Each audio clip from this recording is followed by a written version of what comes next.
Hello everyone, welcome back. Today we are going to be covering the legislative branch and the executive branch. So once again, this is a part of our somewhat crash course in American government that we're doing for our IB history classes. And today we're covering the first two articles of the Constitution and two of the most important branches of the U.S. government. So let's go ahead and jump into the presentation.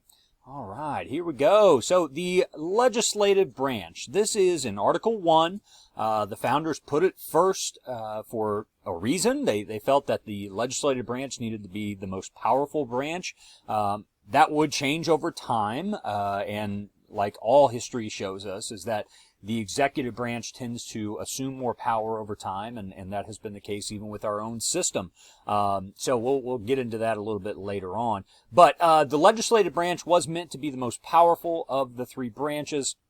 It is formed by what's called a bicameral Congress. Sorry, that was a tongue twister there. Bicameral Congress. Bicameral means two houses. So there are two houses of legislation that meet. The first is the Senate, that is considered kind of the upper chamber, and then you have the House of Representatives, which is somewhat the lower chamber. So those two, I'll get into specifics about those here in a minute, but those two meet, they pass laws. We talked about them a little bit in a previous lecture about, how they're formed, representing bigger states, representing smaller states, but it does take both houses of Congress in order to pass laws. Now, one thing that'll absolutely be on your test is what's called the necessary and proper clause. Often this is called the elastic clause. And this is basically a power given to Congress that says that they can create any laws that are necessary for executing the powers vested to them in the Constitution. Okay, so what that means is that they have the ability to create laws about things that aren't specifically listed in there, as long as it is for the purpose of actually doing the duties that are listed in there. So the reason it's called the elastic clause is sometimes this gets stretched pretty thin. There have been many laws over the years that have been deemed unconstitutional eventually, where, they tried to fit it in under this necessary and proper clause, but the judicial branch decided otherwise. This is, not just to be critical, but, this was actually a pretty wise move on the framers of the Constitution on their part, because you don't want a system that is so rigid that they have to follow the exact letter of what the Constitution says, and they have to have some freedom to adapt to the situations that develop. They had no idea that the world would turn into such a globalized affair that I don't even know, that Japan would be attacking us with, an air force. I mean, that didn't even cross their mind at the time. That, the Great Depression, where New Deal laws were needed, in order to have, the common man survive. They had no idea that those things would happen. And the necessary and proper clause is what allows for Congress to have the ability to adapt to the times. And even though it has been abused at times, it is one of the more unique things about our Constitution that gives them the power to do what is necessary. Now, the powers that are listed in the Constitution for the legislative branch fall under one of two categories. The first is explicit. Okay, and that means it is explicitly listed. It is listed. It is, sometimes you'll hear this referred to as enumerated powers, but they have the power to blank. They have the power to blank. Powers specifically listed in the Constitution. Those are called explicit powers. Congress has the power to tax. Okay, they have the power to coin money, to declare war. Okay, those are all powers that are explicitly listed as being a part of the legislative branch. Now, on the other side of the coin, there are what are called implied powers. So, again, implied powers are those that Congress does have, but they are not specifically stated. So things that, and this would be a big argument later on, but, really the first time that this is actually tested is over the issue of a national bank. All right. Should the federal government have the power to have a national bank? And, that was not listed in the Constitution that they could do it. So you had a lot of politicians saying, no, that is not listed as a power of Congress. But Congress was saying we need to have a national bank because this would allow us to do our job like tax collection easier to have a national bank. And ultimately that did succeed. So it became one of the best examples of what's an implied power. Moving on to, minimum wage is on there as well. I want to talk about this court case. There may be some court cases on the test, and this would definitely be, this is one of the top 5 Supreme Court cases, in terms of, influencing, the decades that follow. So in 1819, you have this court case called McCulloch versus Maryland. And, basically, this is about that national bank argument that I was mentioning earlier. The results here, and I won't get into the details of the case, the results of McCulloch versus Maryland, number one, did establish that federal law would supersede state law.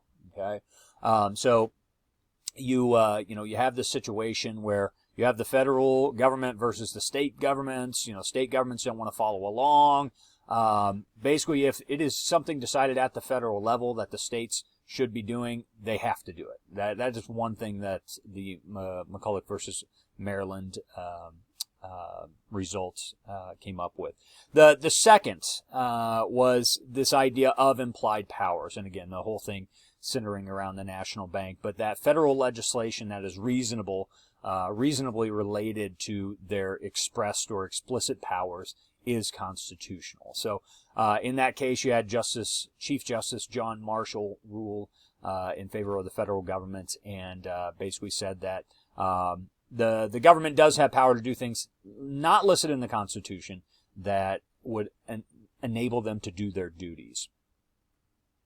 Okay, we're going to talk a little bit more specific, and if you're watching these courses from outside my class, this may not apply to you, but we in Missouri here, we have 2 senators. Roy Blunt is the senior senator. He's been around for ages. And the junior senator is Josh Hawley. He was just elected in 2016, so I guess he'll come up for re-election in a 6-year term, so he'll be up for re-election in 2022. The term, and by the way, for your test, there aren't actual names on the test, but again, I think it's good to actually know who your senators are, so I'm including those here. And they are both Republican. That is why they have their R's after their names there. Their terms are 6 years. It is one of the longer term limits that we have in government. Most tend to be 4, or even in the case of the House 2, but here we have 6 years, and the framers did that on purpose. I mean, the Senate was seen as kind of the more exclusive, the upper chamber. It was the wiser of the 2 chambers, supposedly. So, they wanted people in there that had more experience in politicking, and one reason that gave them such a long term. They do not have term limits, though. I mentioned that word term limit earlier. They can run for Senate the rest of their life, and it's up to the people to decide whether they want to continue supporting that senator or not. It becomes much easier, of course, once you get the seat, to hold on to the seat. Incumbent candidates, usually do much better than challenging candidates. So it is an unlimited amount of terms that they can run. A couple of officials that you need to know. There's a number of people that are officials in these, in both the House and the Senate. I'm just asking you to know a couple of these, but the top that you need to know is the President of the Senate, and that's the Vice President. Okay, that is a dual role. So one of the duties of the Vice President of the United States is to serve as the President of the Senate. Now, it's not as powerful as you may think. In fact, John Adams famously said that the vice presidency was the most worthless position ever invented by mankind, which always just cracked me up. Even in this situation, the president of the Senate actually does not do much. Frankly, he doesn't even, he or she, doesn't preside over the Senate unless, they can preside, but they usually don't. The only time that they have any function in the Senate is if there is a tie. Okay. Now, early on, that happened a lot more than it does today. Because early on, you only had 13 states, 26 senators. A tie was much more likely. Now, you got 50 states, 100 senators. Ties just don't happen too often. They do. In fact, I think we just had a tie on a major piece of legislation last year. I can't remember what it was, but I know Mike Pence did cast the deciding vote in that. So it does happen from time to time. But the president of the Senate is the vice president. Rarely is involved there. But someone does have to preside over the proceedings of the Senate, and that is the president pro tem. So the basically temporary president is in charge of actually the meeting of the senators, the actual debates that are going on. That is presided over by the president pro tem. So basically, whenever the vice president is away, that is who is in charge. All right, moving on to the lower house, the House of Representatives. Originally, this was based off of population, and the number of people in the House of Representatives actually continued to rise as the population rose. They decided to change that, and they capped the maximum number of representatives at 435. So we've remained at that level for quite a long time. You do need to know that number, 435 members. And again, it is based off of the population of one state. So whereas the Senate is based off of equal representation, every state gets 2 senators. In this case, in the House, it is based off population. So California, New York, Texas, they're going to have a lot more members of the House than Rhode Island and Wyoming. The term is 2 years. They only have 2-year terms, and they do not have term limits, just like the Senate, but they do have to run every 2 years. So they have to run for get their job back every 2 years. One of the shortest terms of all of government. Some of the officials that I would like you to know, at the very top is the Speaker of the House. Currently, that is Nancy Pelosi. She is basically the one in charge of the proceedings when the House is meeting there, debating different bills. Excuse me. She is the one that is leading those proceedings. And also is quite powerful because the Speaker of the House is also the one that sets the agenda. So what bills will come to the floor is basically decided by the Speaker of the House. So it's a very important position, and one that's ultimately is decided by whoever controls the House. Moving on, letter B, House Majority and Minority Leaders. So our system is frankly a 2-party system. There have been third parties that run. In fact, there's numerous people in the House. And I think there might even be maybe 1 or 2 senators that are officially independent. But the vast majority of politicians fall under either the Democrat or Republican parties.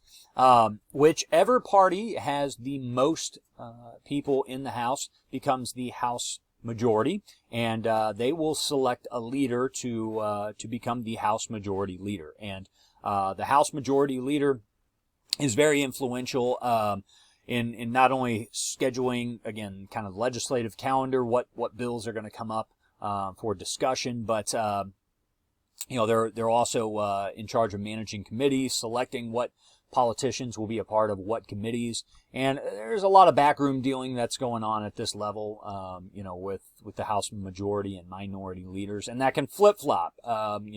When we have elections, sometimes the House and the Senate do flip, and so what had been the majority leader will become the minority leader, and so on. The next official I would like you to know is the House Majority and Minority Whip, and kind of a strange name here, but this is the person who manages the legislative program, and they're basically on the floor. They're whipping up votes. That's where the term originates. They are going around making sure that people in their party are voting the way that the party wants them to vote, and they are whipping up votes for certain bills, whipping up support. So a little bit of an antiquated name, but still what their official title is. Other information on the legislative branch, some things that you need to know. One of the most powerful powers given to the legislative branch is that they control what are called the purse strings. They are in charge of the money. Okay, the House and the Senate, they are in charge of the government's budget. So, there are times where they don't agree, like right now in 2020, we have a split Congress, meaning that the House is controlled by the Democrats and the Senate is controlled by the Republicans. They don't always get along, and even when it comes to the budget, they don't always get along. A couple years back, I think it was maybe 2014, right around there. I know Obama was president at the time. There was such deadlock at the congressional level over the budget that the government actually shut down for a little bit. So services that the government was responsible for, that were paid for by the budget, were shut down. National parks were shut down. Just a lot of different services. So it's very sad when it gets to that point. You would like to think that these powerful men and women would try their best to be cordial to one another and try to get things passed, but often we are the ones that suffer the brunt of their immaturity. Wow, got a little sharp there. But that is definitely the case, regardless of party. It's both of them. They're all responsible for that. All right, the next important power of the legislative branch of the Congress that you need to know about is impeachment, and we've just recently gone through an impeachment trial in our country. But only the legislative branch can impeach officials. The judicial branch cannot remove officials. The executive branch, they can fire people, but the president, we've had presidents resign, like Nixon, but the power of impeachment belongs to the Congress. So here's what happens. Let's say there's some wrongdoing that has occurred, whether it is and it doesn't even have to be a law that is broken. And I think this is important to identify. There just needs to be basically actions that were taken by, usually it's the president, but it can be any official that is impeached. And I believe they can impeach judges, but don't quote me on that. I know those are lifelong positions, but I do think if there's violations that a judge has done, I do think it might take like a supermajority, like either 2/3 or 3/4 to remove them. But again, don't quote me. But the impeachment, usually we refer to it with the president, because that's been the most common that's been utilized. So the way it works is if there has been wrongdoing or the president has acted in a manner unbecoming of the office, or it does not have to be a specific law that is broken. But if the House decides that they are acting in a manner unworthy of the presidency, then the House will open an investigation. And they investigate exactly what happened, whether it is warranted to remove that person from office. And after the investigation takes place, all it needs in the House is a simple majority. Okay, so 50% plus 1. All right, so a simple majority to impeach the President of the United States. But at that point, the president is not removed from office. Okay, if the House votes to impeach, then officially the president is impeached at that point. But it moves to the Senate, and the Senate holds a trial. They go over the information again, and basically it becomes just like what you would see in a courtroom, where you have sides kind of arguing, what happened, and ultimately the Senate will vote. They ultimately will vote whether to remove that person or not. So most recently, of course, with President Trump, He was impeached by the House over his dealings with the quid pro quo he was arranging with Ukraine. The House did believe that basically he was withholding funds that Congress had designated to foreign aid to Ukraine, and he was withholding those funds. In return, he was asking them to investigate presidential nominee Joe Biden. Okay, he wanted dirt on him. That was what was being discussed. The House said that that's wrong, that the president should not be doing that. They believed there was enough evidence there to impeach. They did. Moved to the Senate. The Senate said no, there's not enough evidence. And a lot of this is party politics. Democrats control the House. Republicans control the Senate. And so he was able to keep his job. But he does join the small list of presidents that have been impeached, going back first to Andrew Johnson. Nixon would have been impeached, but he resigned before they actually could basically do that. Bill Clinton was impeached, and then President Trump. So it's something that is not commonly used, and I mean it is quite a historical moment, but very very partisan, at least this time around. So anyways, moving on. Number 3, things that they cannot do. These are specific things in the Constitution that Congress is denied. Ex post facto laws. And so we got a little bit of Latin here. And it literally means after the fact. All right? So meaning that they cannot pass a law that says someone who committed a crime, someone that committed an act, they can't go back and say, well, that is now a crime, so we're going to prosecute you for what you did, even though it wasn't a crime when you did it. All right? I'm not explaining that well, but ex post facto, after the fact. You cannot prosecute someone after the fact of what they've done and label it a crime at that point and go back after them. Okay? You can say that, well, it's a crime from now on, but you can't go back and prosecute people if they've done that thing when it was not a crime. Suspension of habeas corpus, okay? Another Latin phrase here, which literally means to present the body, to bring the body. You shall have the body. And this deals with, and by the way, I should put an asterisk on this because habeas corpus has been suspended at times, and I'll explain what it is here in a second. But at wartime, this has actually happened where the President Lincoln had habeas corpus suspended during the Civil War. But basically what it means is that it deals with the rights of the accused. And if you are accused of a crime and you have your day in court, prisoners cannot be detained indefinitely. Okay? You must present the body in the court. Okay? So there has to be a reasonable amount of time that someone can be held.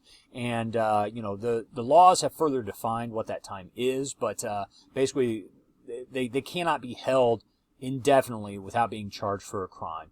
And now I think the norm is basically you have to be charged with a crime. After 24 hours, they can't hold you. So if you are not charged with a crime, they have to let you go after a day.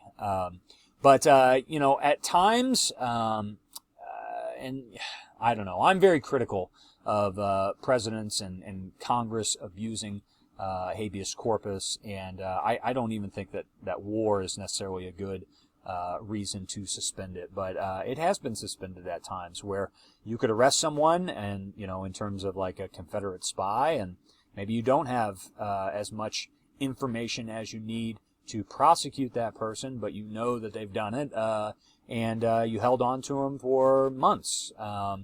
That is a violation of their rights, but it has been found by the courts to be legal in especially times of crisis, of emergency.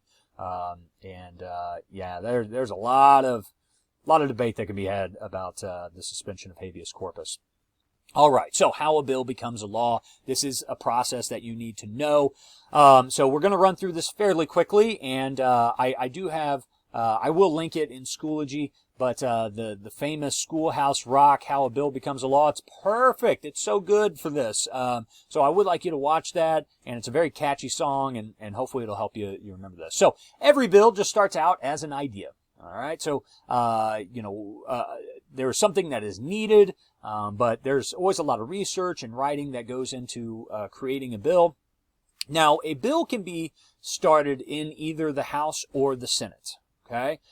So it can start out in that. It's eventually going to have to go through both in order to become a law, but a bill can start out in either house, the House or the Senate.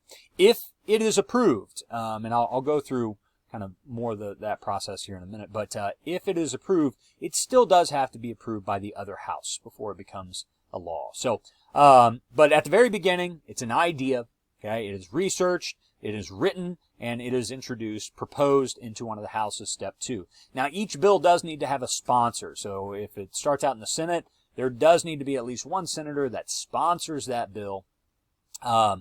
Legislators will then try to get, before they propose a bill, they will try to get support for that bill. You don't want to bring up and just kind of surprise everybody. You do want to know that if I'm going to present this bill, there needs to be support beyond just myself. So often this is where they're kind of whipping up support for a bill. Once that bill is proposed, it is then introduced, and a bill is assigned a number, and then it is sent to a specific committee. So there's a lot of different committees that senators and representatives sit on. There's a committee dealing with specifically finance. There's a committee about health. There's a committee about education, about commerce. So whatever kind of category that bill falls into, they will send that bill to that committee to be discussed. They'll go over it, they'll edit it, they'll change little bits of the wording, and the senators and representatives that sit in those committees often have backgrounds in those areas. So intelligence, they which often is lacking in Congress. There's a good joke for you. But maybe you had somebody that was a part of the intelligence community before, or, Veterans Affairs, often filled by veterans themselves. So, anyways, once the bill is introduced into a committee, it is discussed, it is debated, and there's even subcommittees that if they want to examine something even closer, they can actually send it to a subcommittee. But basically, once those bills are passed by the committee, it is then reported to the House floor and or the Senate floor to be debated. Okay, that debate takes place. Step number 5, where you have people rise up in support of the bill, people against the bill, and they basically talk about why they agree or disagree with it, why it is needed. It is read on the floor, section by section. If there are specific lines that people don't like, they can change those lines. They can amend those lines. And if necessary, they actually can send them back to committee to be reworked, but they can also amend them right there on the floor. And then it comes to the vote. Okay, number 6, vote. So, if the bill is voted on, if it is passed, it is automatically sent to the other house to be basically start at the very beginning. If it's passed in the House, it'll then go to the Senate, and it's introduced. It's basically proposed, it's assigned a number, and then it's introduced to a Senate committee, and it kind of goes through the same process. So, this might seem like overkill. The framers intended it to be overkill, and I hope you understand that. It would not be a good thing if our government could easily pass laws. Think about, how, now in terms of, there's times of emergency where laws need to be passed, and they do often work together to get those done, sometimes with dire consequences, which kind of proves my point here. But they made it hard to pass a law. This needs to be discussed. Discussion is the root of the legislative branch, and if we don't discuss things, then we're going to end up with a lot of unjust laws, and we have over the years. So anyway, so if yes, sent to the other house. If no, it's killed. The bill is dead at that point, dead in the water if it is voted down by either house. Now, they can either send it back to committee and rework it, or it's just gone and dead. So it is very difficult to pass a bill. Now, even at that point, it's not done. Even if both the House and the Senate end up passing it, it goes to the president. Okay, the president has the ultimate approval on all laws. Now, there's a lot of things that the president can do here. 3 options, and the most common is signs the bill, and it becomes a law. It becomes federal law. Everyone has to follow it. The president can also refuse to sign. Okay. Now, at this point, we fall into 2 different kind of categories. He can either he or she can use their power to veto. That is a power of the presidency we're about to talk about. The veto, which basically says that it's dead in the water right there. Or he or she can use what's called a pocket veto, which basically means that the president, it's kind of like a protest, I guess. If the president just refuses to sign it, they refuse to put their support behind the bill. If they refuse to sign it, but also refuse to veto it, it automatically becomes law after 10 days. Okay, does that make sense? So again, they either sign it right away, boom, becomes law. They veto it, they say, no, this is not going to be a law, and I'll talk about how to reverse that in a second. Or they pocket veto, which says, I don't really like this law, and I'm going to kind of protest this in some way. I'm going to show that I don't support it by not signing it, okay, but I'm also not going to veto it either, and after 10 days, it does become law. A veto can be overridden. Okay? If Congress, it has to go to Congress, and it has to go to both houses, the House and the Senate. So it's very difficult to override a veto. But it has happened, and it will happen again.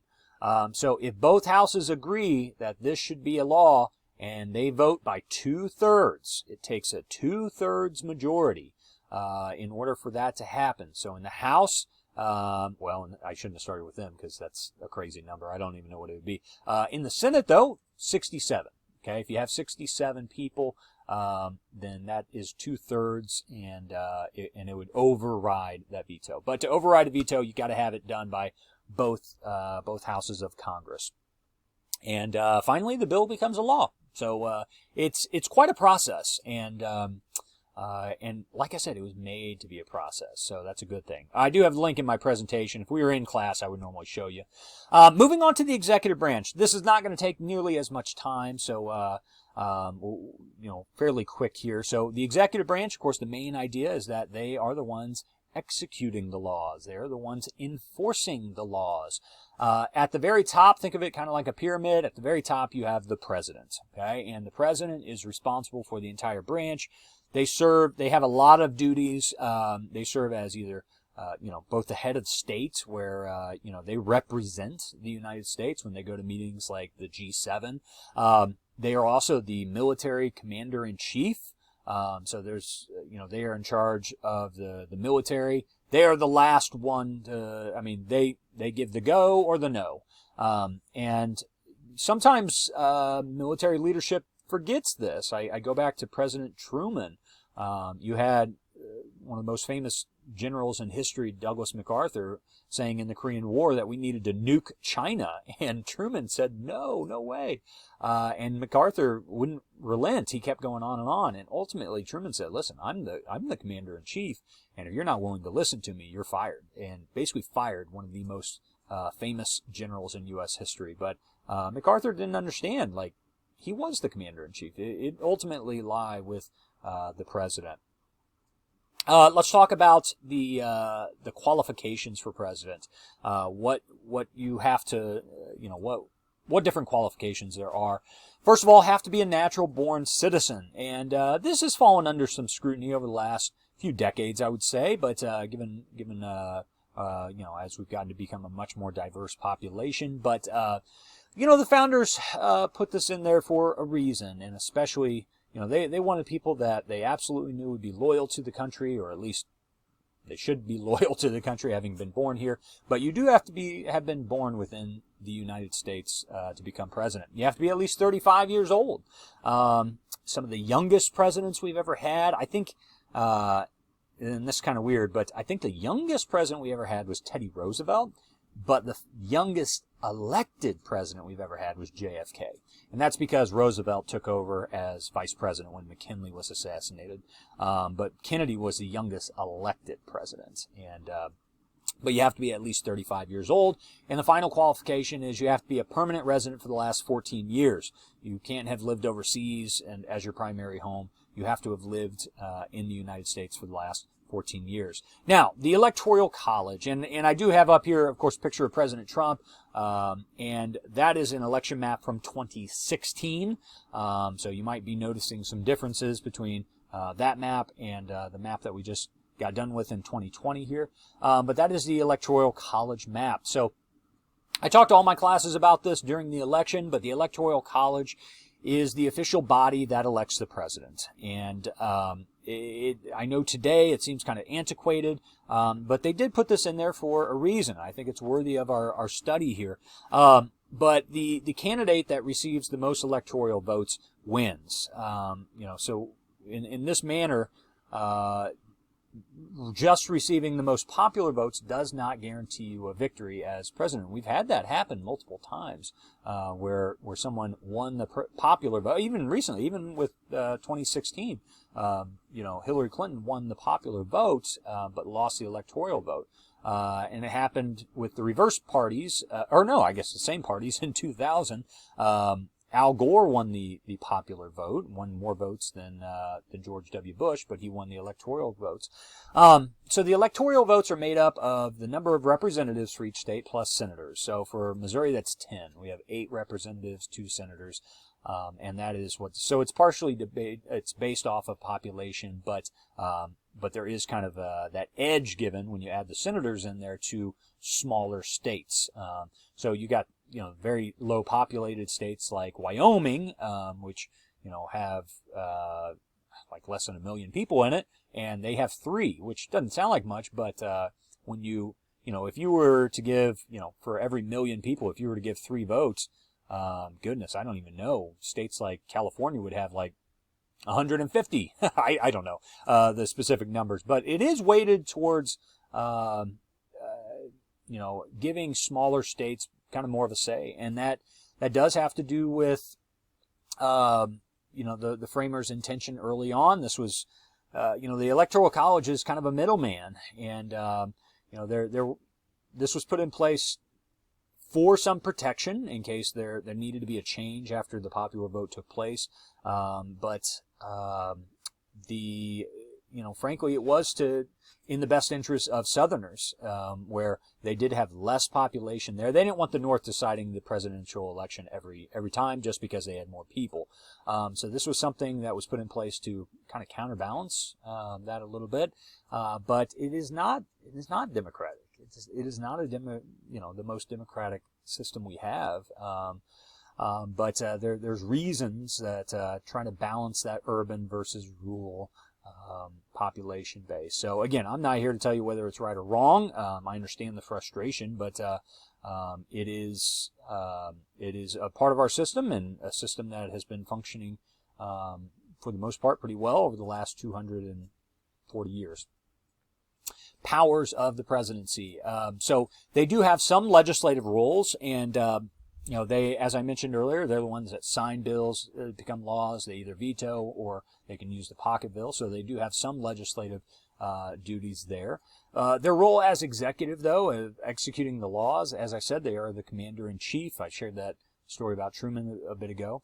As the head of the armed forces, they actually don't have power to declare war, and I think that's important to note here. That is a power reserved for Congress. But over the years, as I mentioned at the very beginning of this lecture, over the years the executive branch tends to gain more power in basically all systems that humans have ever developed, and ours is very much the same. A lot of this changed with Vietnam, where basically President Johnson was able to put troops on the ground without declaring it a war. It really goes back even further. I mean, the last time we declared war was World War II against Nazi Germany. So you got Korea, Vietnam, Grenada, you have Afghanistan, Iraq twice. You have a lot of different areas where the U.S. has gone to war, which it has been war. Boots on the ground, people dying on both sides, but yet it was not officially declared. So anyways, I'm getting off topic, but the War Powers Resolution, this was passed in the Vietnam era, which basically said that the president can use military action, but they have to have approval from Congress. So they can put boots on the ground, but they have to notify Congress within 48 hours, and they also cannot keep them there for more than 60 days without congressional approval. So the Congress does have to vote on it. But here's the thing: it makes war easier. Okay? Yes, it may be. It was passed in wake of Vietnam, where we believed that we had been attacked by the Vietnamese, which proved out to be faulty. But once you put boots on the ground, it's much easier to keep them there. The hard part is getting them there, and that is how the framers intended it. To me, this is one of the saddest evolutions of our Constitution, is that it has become much easier to make war, and they did not intend it to be that way. They wanted it debated, they wanted it discussed, and they wanted it difficult to make war. And today it is not difficult at all. The president is also in charge of foreign policy. So kind of as head diplomat, they are responsible for negotiating with various countries, and that can go well or poorly depending on who's president and depending on what deals they reach. They do have administrative powers. They're the head of the federal government. They're the head of the executive branch, which actually has about 4 million employees, but they are the head boss. So they are in charge of basically you think of all the different departments: Department of Education, Department of Agriculture. All of those are headed up by the president, and they can select who they want to head those departments, and they can really select anybody along the entire path of who they want in there. The president does also have a judicial role, and we've seen this quite recently. I think President Trump was able to put 3 different justices on the Supreme Court.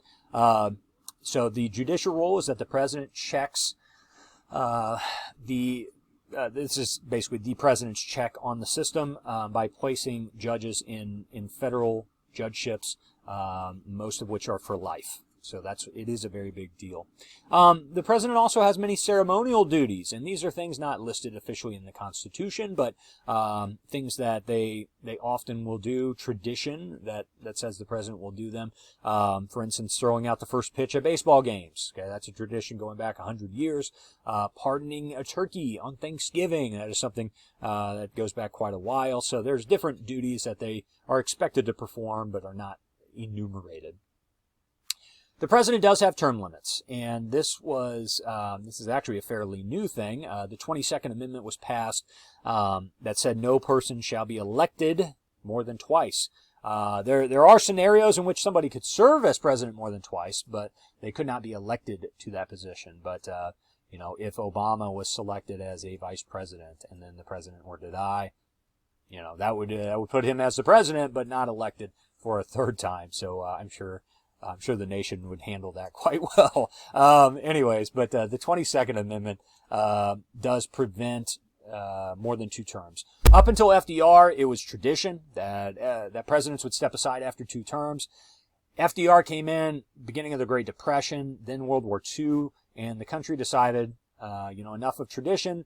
FDR's a good leader. We want to keep him. We want to keep consistent here. And they voted him to both a 3rd and a 4th time. Now, he ended up dying before that 4th inauguration, but they did break with tradition there. And ultimately, they decided, it's probably not a good thing to have someone with the ability to just run forever. And I think it was a good move. And so the 22nd Amendment was put in place to limit their power. Let's move on, and I think the last slide here for the executive. I'm sorry, this lecture has gone a little bit longer than I expected. But the vice presidency is second in power, second highest public office. Their duties are the president of the Senate and to serve in case the president cannot. That's pretty much it. Sorry, Vice President. I think John Adams was right in his description. The cabinet. Let's talk about the cabinet. The cabinet is the head of the 15 different departments.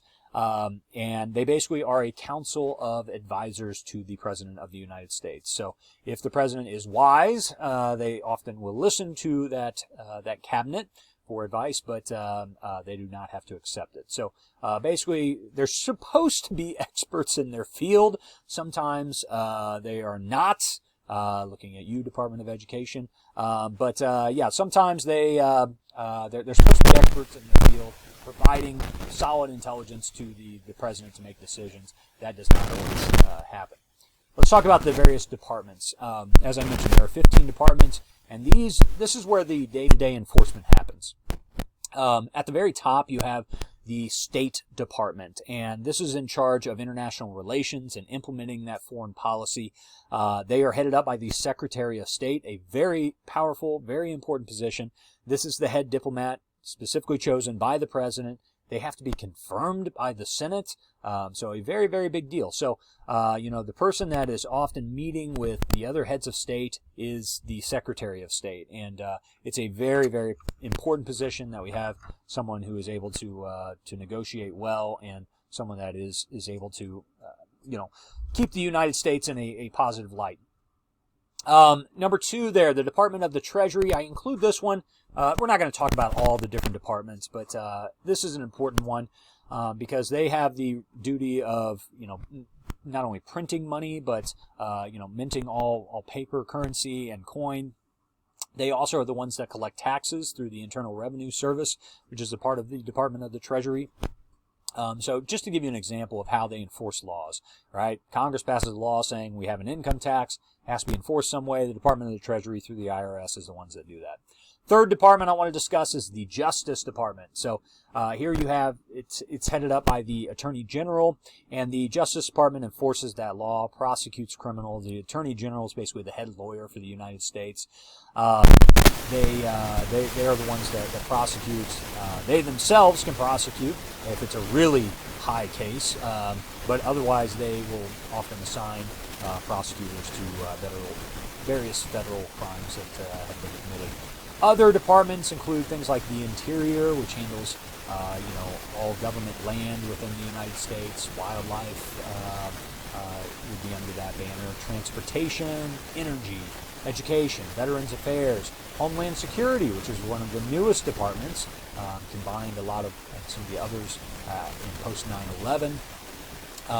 But a lot of different departments, and falling within those, there's other agencies. So, for instance, the Postal Service falls under. I know just with this last election in 2020, there was a lot of criticism of President Trump placing, the head of the Postal Service, Postmaster General, in charge, that was limiting, different sorting machines throughout the country, and a lot of people were accusing, them of trying to do that ahead of the election to limit the mail-in ballots. So, regardless of your stance on that issue, that shows how the president is directly involved sometimes in these agencies in executing the laws of the country. NASA would fall under an agency of the executive branch, the CIA, the Environmental Protection Agency, the EPA. So there's a lot of different areas that the executive branch is in control of. All right, I'm going to wrap it up. I'm so sorry it lasted a lot longer than I thought. I just get so excited about talking about how a bill becomes a law. I lost track of time. So anyway, hope you enjoyed today's lecture, and as always, email me if you have any questions, and I look forward to hearing from you. Thanks.